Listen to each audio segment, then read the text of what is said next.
Puji Tuhan, sore hari ini kita akan kembali belajar kebenaran firman Tuhan.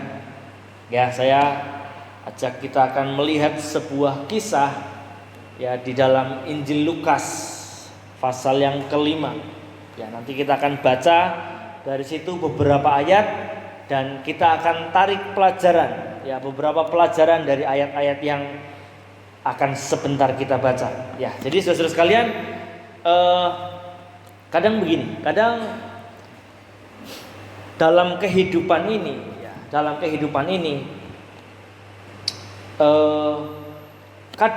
kadang saudara sekalian, kalau kita sedang berupaya sesuatu, ya kita sedang mengusahakan sesuatu, kita sedang bergumul atau berjuang untuk sesuatu, lalu yang kita pergumulkan, yang kita perjuangkan ternyata tidak berbuahkan hasil sesuai dengan yang kita inginkan.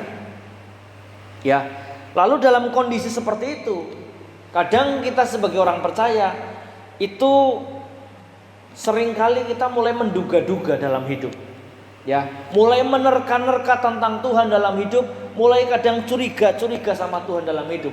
Kok yang saya pergumulkan, yang saya sedang gumuli, yang sedang saya upayakan, sedang saya usahakan, kok nggak terjadi sesuai dengan apa yang saya doakan? Ya, kadang-kadang saudara sekalian dalam kehidupan ini kita kan mengalami situasi-situasi yang seperti itu. Ya, padahal harusnya kan kita menyadari bahwa dalam kehidupan ini kan nggak semua harus terjadi sesuai dengan yang kita ingin. Ya, kadang kesadaran itu kita tahu. Tapi kalau kita menghadapi kenyataan bahwa apa yang di depan mata kita beda dengan apa yang kita doakan dan kita pikirkan, kadang kita mulai pikir, jangan-jangan Tuhan ini sengaja buat saya nggak berhasil. Kadang kita juga berpikir, jangan-jangan Tuhan itu benci sama saya ya. Buktinya yang saya inginkan, yang saya doakan kan nggak salah. Ya, saya yakin kita semua saudara sekalian kalau bergumul tentang sesuatu, sedang berupaya untuk sesuatu, saya yakin upaya-upaya kita, pergumulan-pergumulan kita, harapan-harapan, kerinduan-kerinduan kita, saya yakin pasti bukan harapan-harapan atau kerinduan yang negatif. Ya enggak ada lah. Kan enggak ada orang yang berangan-angan begini, saya bergumul lah supaya nanti saya bisa membobol bank, gitu kan enggak ada ya.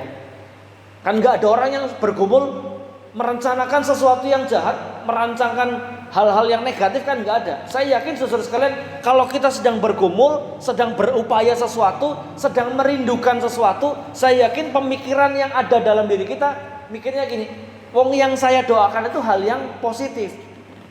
Tapi ketika itu tidak terjadi sesuai dengan harapan dan doa kita, seringkali kita mulai taruh curiga sama Tuhan. Jangan-jangan Tuhan itu sengaja nih bikin saya doanya nggak terjawab. Jangan-jangan Tuhan itu buat saya nggak berhasil dalam saya yang inginkan karena kayaknya Tuhan benci sama saya loh, karena saya kurang doa kayaknya ini loh, begitu. Karena saya banyak dosa ini loh, kayaknya Tuhan jadi benci sama saya. Atau kadang orang mikir gini, jangan-jangan nih saya mengharapkan sesuatu, saya merindukan sesuatu, lalu Tuhan nggak jawab, jangan-jangan karena saya kurang nih persembahannya, gitu. Ya, lalu mulai kasih persembahan yang banyak begitu. Lalu mulai memberi yang banyak itu buat gereja, ya, buat pendeta mungkin, buat pelayanan mungkin. Ternyata setelah itu dilakukan nggak juga dapat hasil dari yang didoakan. Ya, lalu saudara sekalian, hal seperti itu kadang-kadang bikin orang Kristen itu terjebak dalam sebuah pemikiran yang salah. Ya, kembali kepada apa yang saya sampaikan tadi, bahwa segala sesuatu kan nggak harus terjadi sesuai dengan yang kita inginkan. Siapa kita saudara sekalian? Ya, siapa kita? Ya, kembalinya terhadap semua hal yang terjadi dalam hidup kita, yang harusnya menjadi keputusan dalam hidup kita, semuanya harus kita kembalikan. Ini satu hal yang harus kita tahu, semuanya harus terjadi sesuai dengan kehendak Tuhan. Ya, pemahaman seperti ini harus kita taruh betul dalam pemikiran kita, supaya pada saat kita menghadapi kehidupan ini, kita sedang bergumul sesuatu, sedang rindu sesuatu, pengen inilah, Pengen anak nanti sekolah di luar negeri misalnya begitu. Pengen saya punya hubungan yang baik sama seseorang. Pengen bisnis saya berjalan lancar. Pengen pekerjaan saya dapat promosi. Pengen sekolah saya supaya berhasil. Semua yang kita doakan, kalau itu tidak terjadi sesuai dengan yang kita rindukan atau doakan, kalau kita punya pemahaman bahwa segala sesuatu harus terjadi dalam kehendak Tuhan, maka kita nanti gak gampang curiga sama Tuhan. Ya, ini harus menjadi pemahaman yang paling dasar dalam kehidupan orang percaya. Ya, jangan sampai kita jadi orang Kristen begini. Kan saya ikut Tuhan. Kalau ikut Tuhan, berarti kalau saya minta apa sama Tuhan, pokoknya harus dapat apa yang saya minta. Nah, pemikiran seperti ini mari mulai kita geser dalam pemikiran yang benar. Ya, beberapa ayat yang nanti kita baca akan membawa kita untuk belajar beberapa poin. Ya, saya ajak kita membuka dalam Lukas pasal 5. Injil Lukas pasal yang kelima ayat 1 sampai dengan ayat yang ke-11. Nanti kita akan baca secara berurutan ayat. Ya, nanti dari kisah yang kita baca ini semoga bisa menolong kita untuk lebih teguh, lebih paham tentang bagaimana kita bersikap dalam menghadapi kehidupan. Ya, Injil Lukas pasal 5 ayat 1 sampai dengan ayat yang 11. Yang pertama begini saudara sekalian, kita akan baca ayat 1 sampai dengan ayat yang ketiga. Ya, sudah ketemu semuanya? Kita baca ayat 1 sampai dengan ayat yang ketiga. 2, 3. Pada suatu kali Tuhan Yesus berdiri di pantai danau Genesaret, sedang orang banyak mengerumuni dia, hendak mendengarkan firman Allah. Ia melihat 2 perahu di tepi pantai. Nelayan-nelayannya telah turun dan sedang membasuh jalannya. Ia naik ke dalam salah satu perahu itu, yaitu perahu Simon, dan menyuruh dia supaya menolakkan perahunya sedikit jauh dari pantai. Lalu ia duduk dan mengajar orang banyak dari atas perahu. Amin. Saudara sekalian, yang pertama yang kita pelajari, ya, bagaimana supaya kita sampai kepada pengertian yang tadi saya sampaikan di awal, bahwa segala sesuatu itu harusnya terjadi dalam kehendak Tuhan. Nah, supaya kita sampai di sana, beberapa hal harus kita ketahui. Ya, yang pertama, ayat 1 sampai dengan ayat yang ketiga memberitahu sebuah poin kepada kita begini, bahwa dalam kehidupan kita, ya dalam kehidupan saya dan saudara sekalian, kita itu harus mempersilahkan kehadirannya Tuhan, mempersilahkan firman-Nya Tuhan itu selalu ada dalam kehidupan kita. Ini langkah kita pertama dulu nih, supaya kita bisa tegar hadapi kehidupan, supaya pemahaman kita benar saat kita menghadapi problema dalam hidup. Yang pertama begini saudara, coba persilahkan Tuhan, persilahkan firman-Nya Tuhan itu ada dalam hidupnya kita. Ini saudara, sebuah acara itu penting atau tidak, itu tergantung, sebetulnya bukan tergantung kepada acaranya. Sebuah acara itu jadi penting atau tidak, itu tergantung kepada siapa yang hadir di situ. Coba saudara bikin acara, lalu acara itu yang hadir Pak Bupati, maka acaranya akan menjadi sangat penting. Ya, kita ini Natal setiap tahun ya saudara sekalian ya. Natalnya kita memang adakan Natal setiap tahun.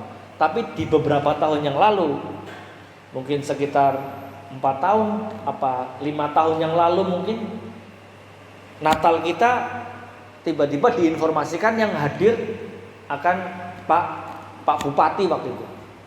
Pak Tato mau hadir. Nah, maka saudara sekalian, ketika kita tahu ada Pak Bupati mau hadir gitu ya, kita jadi lihat acara ini menjadi sangat penting.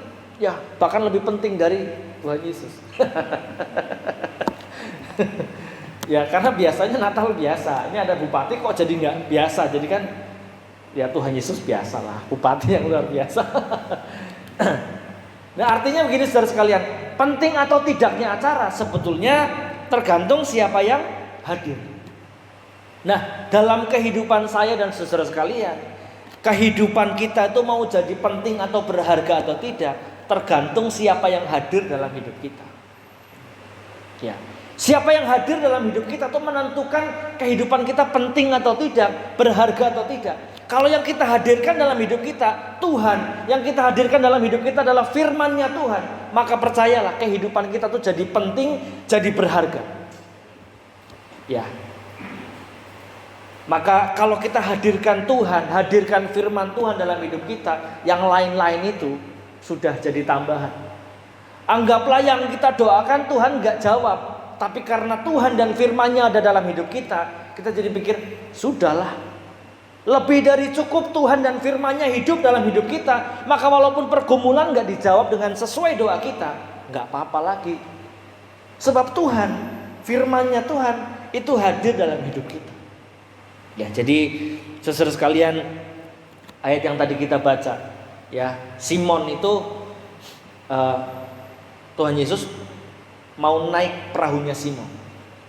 Ya, ayat yang ketiga di situ kan ditulis, ia naik ke dalam salah satu perahu itu, yaitu perahu Simon. Waktu itu kan belum kenal. Ya, kira-kira kalau Simon bilang jangan, kira-kira bisa nggak? Bisa aja, orang nggak kenal. Masa tiba-tiba mau minta naik perahunya, sudah gitu suruh didorong lagi perahunya, menolakkan perahunya sedikit jauh dari pantai. Bisa loh Simon tolak, tapi dia izinkan kehadiran Tuhan.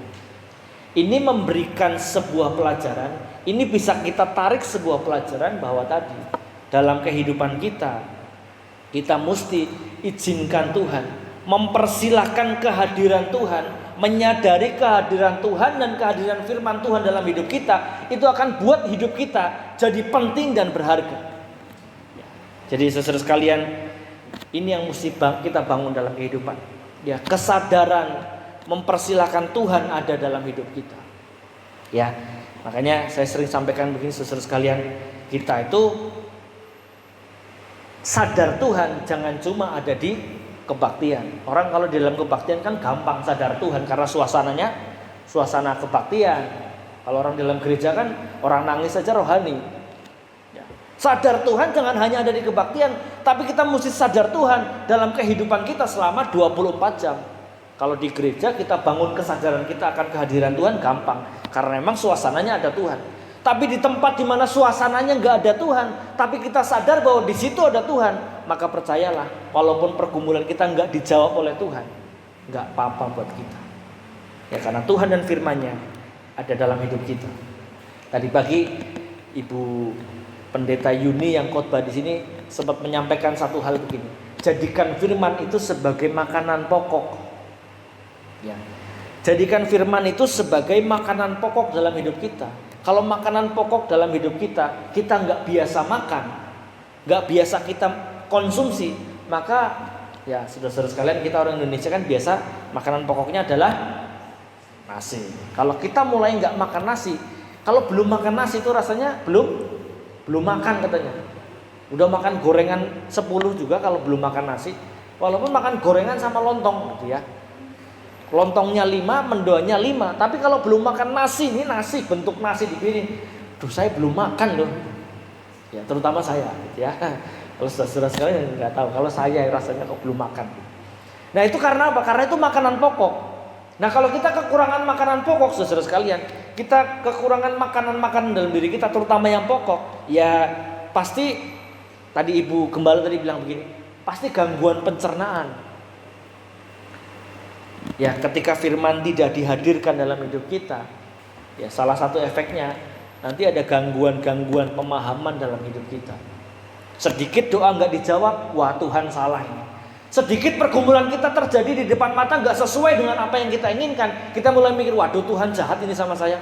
Wong yang saya pergumulkan hal yang baik kok, kenapa ketika Tuhan nggak jawab? Kenapa kok Tuhan nggak jawab?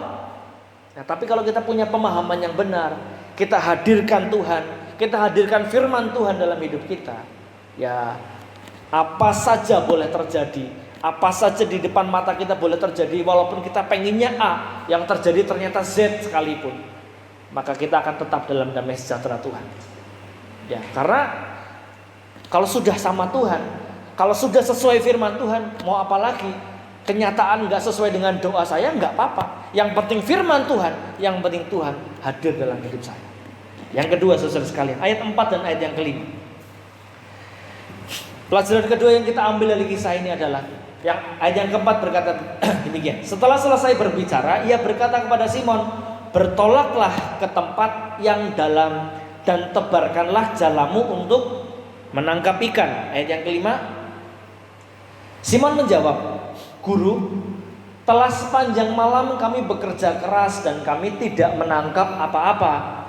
Tetapi karena engkau menyuruhnya, aku akan menebarkan jala juga. Yang kedua, saudara sekalian, pelajaran yang kita tarik dari kisah ini adalah begini. Coba, dalam kehidupan kita ini, kita belajar dengar hanya kepada suara Tuhan. Belajar dengar hanya kepada suara siapa? Suara Tuhan. Ya. Dalam kehidupan kita, ya, saat kita hadapi pergumulan hidup, suara itu yang datang dalam hidup kita banyak, pasti. Saat kita hadapi tantangan hidup, saat kita hadapi problema dalam hidup, suara yang datang dalam hidup kita itu banyak, ya. Tapi dalam kondisi seperti itu, coba saudara sekalian belajar kenali suara Tuhan. Kadang suara Tuhan, kadang Tuhan, firman-Nya Tuhan buat kita, perintahnya Tuhan buat kita, apa yang Dia firmankan buat kita kadang nggak sesuai dengan naluri kita, nggak sesuai dengan logika kita. Coba Simon bilang begini, Tuhan Yesus bilang, coba tebarkan jalamu lagi. Simon jawab, Simon itu bukan nelayan yang baru kemarin sore jadi nelayan. Simon itu adalah nelayan yang ahli, karena memang pekerjaannya adalah nelayan. Setiap hari dia jadi nelayan, dia tahu. Dia bilang begini, Tuhan, wah aku sudah sepanjang malam loh bekerja, gak dapat apa-apa. Ya, dia dalam pengalamannya sebagai seorang nelayan, dia bisa jawab, Tuhan ngapa sih? Wong saya ini lebih jago dari Anda.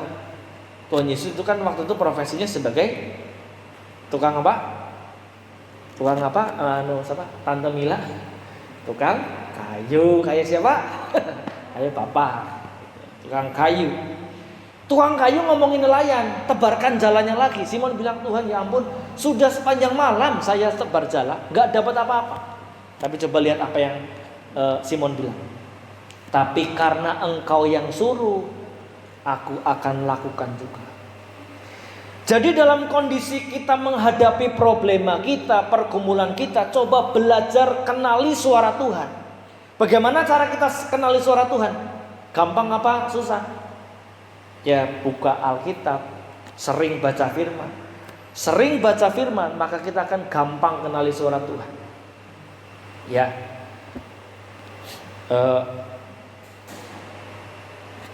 orang tua kita, ya, papi saya, mami saya itu, kalau dia datang dari luar begitu, jangankan suaranya, suara jejak langkah kakinya ini saya tahu, itu kakinya orang tua saya ini. Ke papi saya kalau jalan kan begitu, gelak gelak gelak, buk buk, itu tahu.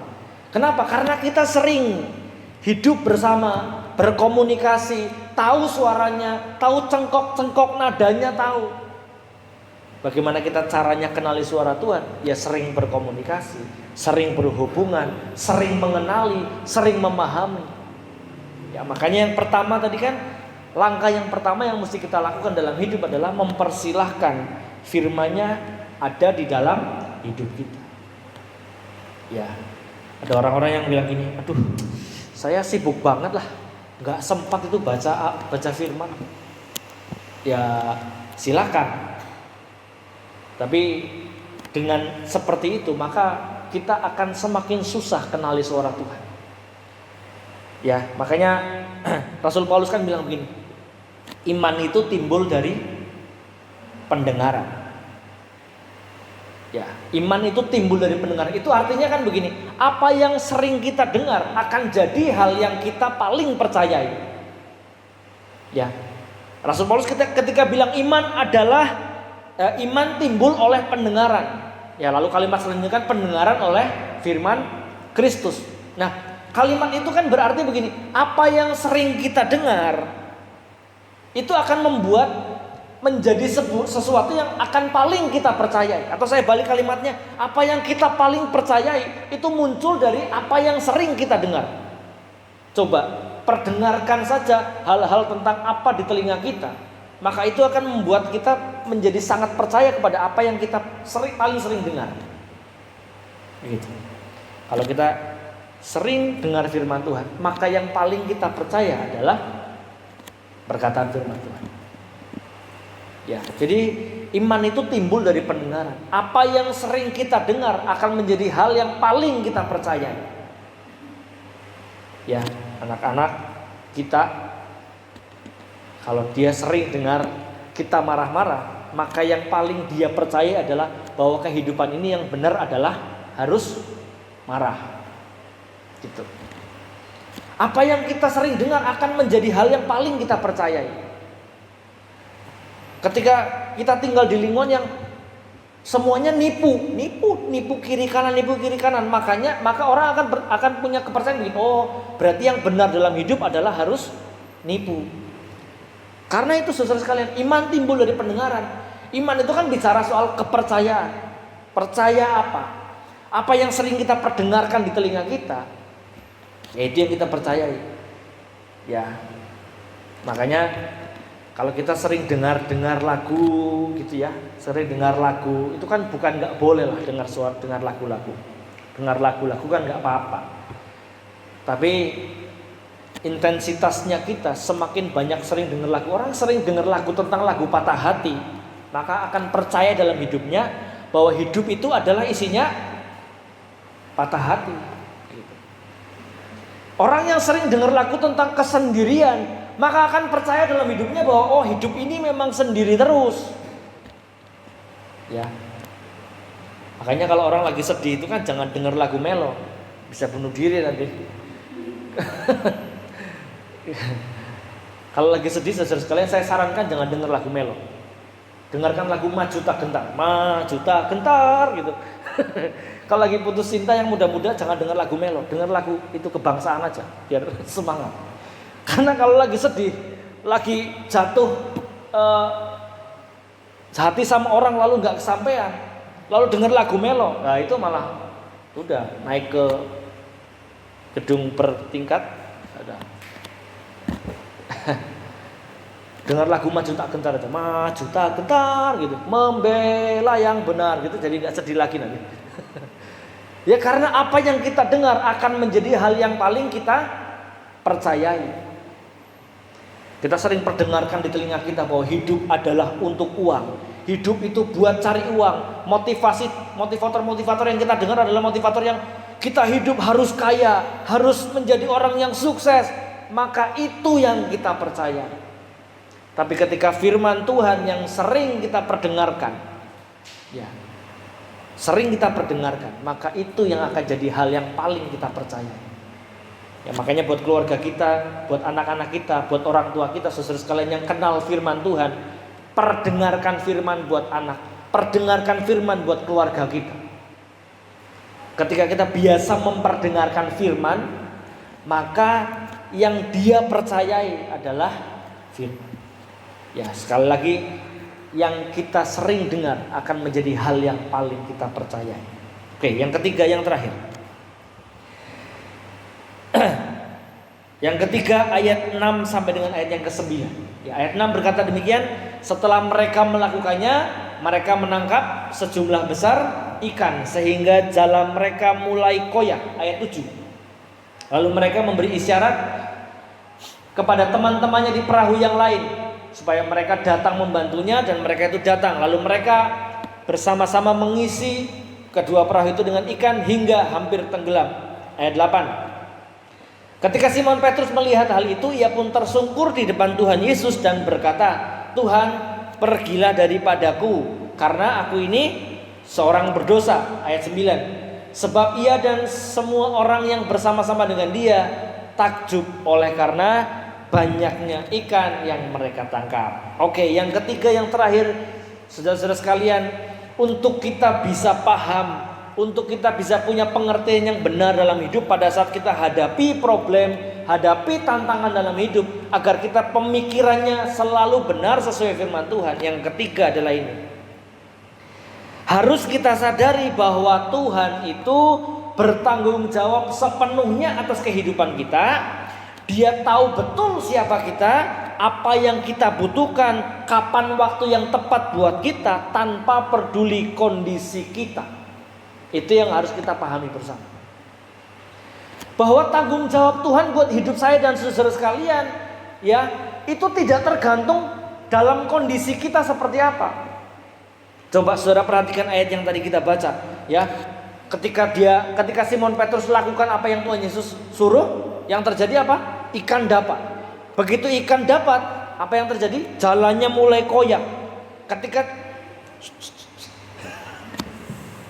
Ketika jalannya mulai koyak, yang Simon Petrus pikirkan apa tadi? Ayat yang ke-8. Ayat yang ke-8 coba dibuka, Kak. Ayat 8, Simon bilang begini, Tuhan, pergilah daripadaku, sebab aku ini orang berdosa. Wong lagi ditolong soal ikan, dia lakukan apa yang Tuhan Yesus suruh. Tiba-tiba yang terjadi dalam diri Petrus apa? Dia malah bilang begini, Tuhan, pergilah. Jadi bahasa gampangnya begini, aku tuh gak layak Tuhan diberi kasih karunia sama Engkau. Aku gak layak dikasih kemurahan dari Engkau karena aku ini seorang berdosa. Tapi yang Tuhan Yesus jawab apa? Jangan takut. Ayat berapa tadi ya? Ayat yang ke-9 coba lihat. Ya, coba lihat. Ayat 10. Oke, ayat 10 berkata begini. Tuhan Yesus malah jawab begini. Jangan takut. Mulai dari sekarang engkau akan menjala manusia. Coba saudara perhatikan. Ini apa sih namanya? Conversationnya apa sih? Percakapannya mereka tuh bilang begini. Tuhan Yesus tolong dia, suruh tebar jala. Simon bilang, Tuhan, sepanjang malam sudah aku tebar jala, gak dapat juga kok. Tapi kalau engkau yang suruh, aku lakukan. Ketika dia lakukan, lalu yang terjadi adalah ikannya dia dapat. Simon Petrus malah bilang begini, Tuhan, pergilah. Aku gak pantas dikasih karunia sama engkau. Aku ini orang berdosa. Tapi coba lihat, sekali lagi Tuhan Yesus menunjukkan karakternya dia sama manusia itu begini. Dia gak pernah mau peduli sama apa yang namanya dosa. Yang dia bilang apa? Jangan takut. Justru pada saat Simon Petrus bilang begini, Tuhan pergi dari aku orang berdosa. Kondisiku itu harusnya gak layak dikasih karunia sama engkau. Aku gak layak terima kemurahan dari engkau. Yang Tuhan Yesus bilang apa? Jangan takut. Justru pada saat Simon Petrus ngomong begitu, Tuhan langsung bilang begini, aku pakai kamu jadi alatku. Yang tadinya kamu penjala ikan, akan aku bawa menjadi penjala manusia. Itu karakter Tuhan kita. Bahwa fokusnya Tuhan dalam hidup saya dan saudara sekalian itu selalu kepada kasih yang besar. Gak peduli kondisi kita seperti apapun, yang Tuhan mau kita tahu adalah bahwa Tuhan itu selalu mengasihi kita, mengasihi saya dan saudara sekalian. Dia tahu tentang kehidupan kita, dia tahu betul siapa kita. Kira-kira saudara sekalian, ketika Simon bilang, Tuhan pergilah, aku ini orang berdosa. Kira-kira Tuhan Yesus tahu gak kalau Petrus itu orang berdosa? Tahu. Tuhan Yesus sangat tahu Petrus itu seperti apa latar belakangnya, orangnya seperti apa. Tuhan Yesus sangat tahu. Tapi yang jadi fokus dari Tuhan Yesus itu bukan soal dosa. Yang jadi fokus selalu buat Tuhan bagi manusia adalah kasih.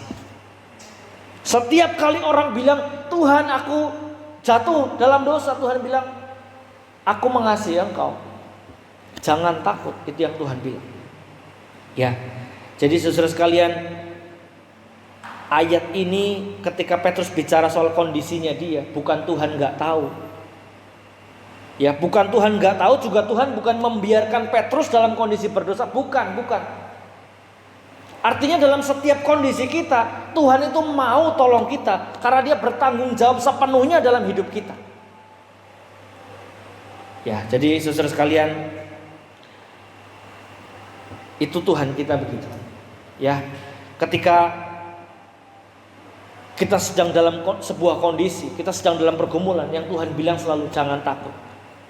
Apapun yang menjadi kondisi kita saudara sekalian, jangan berpikir yang tadi di awal saya bilang, oh jangan-jangan saya ini kurang ini sama Tuhan ya, kurang syarat kayaknya, Tuhan kayaknya kurang dupa kayaknya kurang sajen Tuhan ini, kok saya doanya nggak dijawab-jawab. Selalu berpikir begini, bahwa dalam setiap kondisi kita seperti apapun, Tuhan itu selalu mengasihi kita. Kasihnya Tuhan buat hidup kita tidak pernah tergantung oleh kondisi kita. Kasihnya dia, sekali dia mengasihi kita, selamanya dia mengasihi kita. Ketika dia putuskan kita jadi muridnya, ketika Tuhan putuskan kita jadi anaknya, maka selamanya kasihnya Tuhan itu lingkupi kehidupan kita. Ya, apa yang terjadi dalam hidup kita, bukan Tuhan nggak tahu, bukan dia nggak peduli, bukan juga dia biarkan kita berbuat dosa, enggak. Tapi yang mau Tuhan tunjukkan adalah bahwa kasihnya itu jauh lebih besar, bahkan dari dosa. Kasihnya Tuhan yang mau Tuhan tunjukkan bahwa apa yang terjadi dalam kehidupan manusia, yang Tuhan mau tunjukkan bahwa dia bertanggung jawab, bahwa kasihnya itu sangat sempurna buat hidup kita. Maka ketika kita hadapi apapun dalam hidup, saudara sekalian, ini yang harus kita percayai, bahwa kalaupun apa yang kita doakan, kalaupun apa yang kita pergumulkan belum Tuhan jawab, jangan berpikir Tuhan gak mengasihi kita. Dia tahu, dia bertanggung jawab, dia tahu betul siapa kita. Dan satu hal yang harus kita tahu, walaupun kelihatannya dia tidak sedang menjawab doa kita, percayalah, kasihnya tetap ada melingkupi kita. Ya, jadi jangan berpikir salah kalau sama Tuhan. Mesti yakin. Bahkan kelihatannya waktu kondisi sepertinya diam, sepertinya Tuhan diam, sepertinya gak ada jawaban. Sebetulnya pada saat itu pun Tuhan itu sedang melingkupi kita dengan kasihnya yang besar. Kita mesti belajar lebih paham aja, lebih tenang dan lebih ngerti aja kepada Tuhan. Ya, kadang-kadang kan kita yang lebih sering salah ngerti sama Tuhan. Makanya saudara sekalian, lewat beberapa pelajaran yang kita tarik sore hari ini, mari kita persilahkan kehadirannya dalam hidup kita. Sadari kehadirannya selama 24 jam. Walaupun di dalam rumah tangga kita, dalam pekerjaan kita, dalam pergumulan kita, sepertinya gak ada Tuhan. Tapi harus kita bangun kesadaran bahwa Tuhan pun ada di situ. Di tempat yang sangat terang Tuhan ada, di tempat yang sangat gelap sekalipun, di situ Tuhan berdaulat. Ya, di saat orang sedang kelimpahan, Tuhan ada di situ. Di saat orang sedang kekurangan, gak punya apa-apa, doa gak dijawab-jawab, di situ pun Tuhan ada. Ya, jadi saudara sekalian, persilahkan kehadiran Tuhan, persilahkan firman Tuhan dalam hidup kita. Belajar selalu dengar sama suara Tuhan. Caranya gimana? Ya sering berkomunikasi, sering bercakap-cakap, sering berhubungan dengan Tuhan, supaya kita paham, kenali suara Tuhan. Dan yang ketiga, mesti kita bangun kesadaran bahwa Tuhan itu bertanggung jawab atas hidup kita. Walaupun pergumulan kita sepertinya sudah panjang, sudah lama, kayaknya sudah sering nangis, sudah sering mengeluarkan air mata, dada ini sudah sesak banget menghadapi pergumulan yang sedang dihadapi hari-hari ini. Kayaknya Tuhan gak jawab-jawab. Jangan sampai salah pengertian sama Tuhan. Tuhan tetap bertanggung jawab atas kehidupan kita. Kasih Tuhan itu mutlak buat hidup kita, apapun kondisi kita. Ya, jadi Tuhan itu kan bukan manusia. Ya, sekali lagi Tuhan itu bukan manusia. Kalau manusia kan saya kadang begini, saya baik sama Mas Arief lah, karena Mas Arief baik sama saya. Tapi nanti suatu waktu Mas Arief gak baik sama saya. Kalau manusia gimana? Ya udah, putus hubungan lah. Udah, WA-nya blokir aja, gak usah komunikasi gitu. Itu kalau manusia punya kasih begitu. Ya, jangan pakai pemikiran kita tentang manusia taruhkan sama Tuhan. Tuhan itu Tuhan, dia mutlak. Kalau dia bilang aku mengasihimu, ya sudah, selamanya dia akan mengasihi kita. Ya, dengan caranya dia, dengan kebijakannya, dengan keagungannya, dengan kuasanya dia, dengan hikmatnya dia akan mengasihi kita dalam kondisi kita yang seperti apapun. Ya, biarlah kebenaran firman Tuhan yang kita dengar sore hari ini itu boleh menguatkan kita. Saya yakin gak ada dari kita yang gak punya pergumulan lah, semua punya. Ya, tapi satu pemahaman yang mesti kita tahu sama-sama, bahwa Tuhan itu setia dan tidak pernah meninggalkan kehidupan kita. Itu yang harus kita pegang teguh. Terus percaya dalam hati, Tuhan mengasihi saya, dia gak pernah tinggalkan saya. Ya. Bahkan di saat sedang lemah sekalipun, saat sedang jatuh sekalipun, dia itu pribadi yang paling bisa diandalkan dalam hidup. Ya, puji Tuhan, Tuhan Yesus memberkati. Mari kita bangkit berdiri bersama-sama. Kita akan menutup ibadah kita sore hari ini. Kita naikkan sebuah pujian, satu-satunya yang kuat.